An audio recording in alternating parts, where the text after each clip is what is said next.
Basic maths 2024 का application of trigonometry पे एक क्वेश्चन है. So question is the shadow of the tower standing on the level ground is found to be 40 metre longer when the sun's altitude is 30 degree than when it was 60 degree. Find the height of the tower and the length of the original shadow.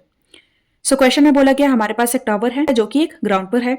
उसकी shadow की बात की जा रही है कि shadow जो है दो कंडीशंस में बताई गई है. जब सन की ऑल्टीट्यूड 30 डिग्री थी उस केस में जो शेडो है टावर की वो 40 मीटर लॉन्गर बनी है. किससे 40 मीटर लॉन्गर बनी है?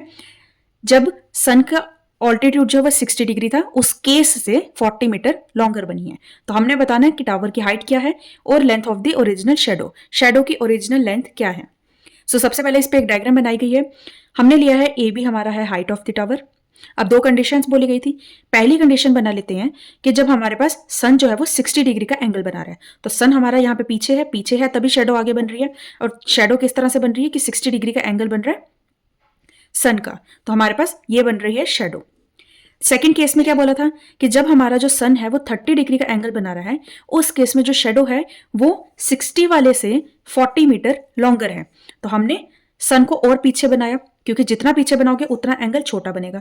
तो हमने एंगल बनाया 30 डिग्री का. तो उस केस में क्या हुआ, शेडो जो अब बन रही है बी सी वो 40 मीटर लॉन्गर है किससे? बी डी वाले केस से, 60 डिग्री वाले केस से.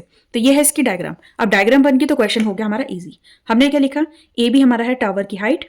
सबसे पहले लेट कर लेते हैं कि बी डी जो है वो एक्स के इक्वल है. अब हम लेंगे triangle A B D. A B D triangle में 60 डिग्री का एंगल है तो tan 60 हो जाएगा perpendicular upon base. So A B by B D. √3 होता है 60 की वैल्यू.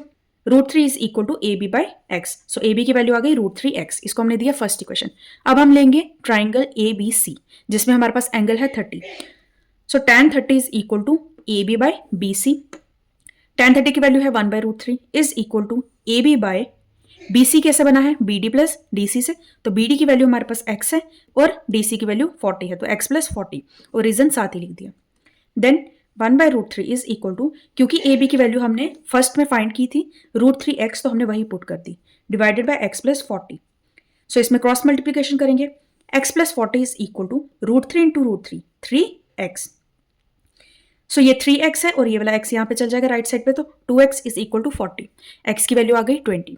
नाउ फ्रॉम फर्स्ट हम बताएंगे कि ए बी की हमारी जो वैल्यू है वो है 20 इंटू √3. सो 20 इंटू √3 20 √3.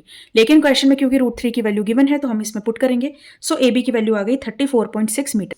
तो हमें हाइट ऑफ टावर पता चल गई. और अगर हम बात करें शेडो की तो हमने बी डी की वैल्यू फाइंड कर ली है जो कि है 20 मीटर. तो ये था हमारा सिंपल सा क्वेश्चन.